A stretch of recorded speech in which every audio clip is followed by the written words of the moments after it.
How to download the Gemini app. First of all, open the Play Store on your device and tap on the search button at the bottom right corner of the screen. In the search bar at the top, type Gemini. From the search results, scroll down and select Gemini Exchange and Credit Card, which is the official app by Gemini Space Station.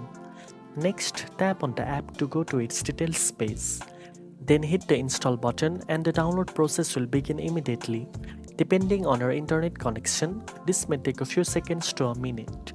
After the installation is complete, you can open the app directly from the Play Store by typing Open or find the Gemini app icon on your home screen or in your app drawer.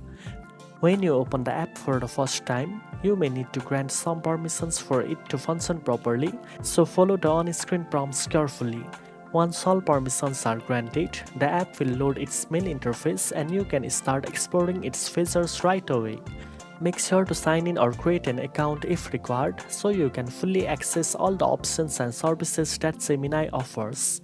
Now you know how to download the Gemini app. If you found this video helpful, don't forget to like, share and subscribe for more finance tips. Thanks for watching and I'll see you in the next one.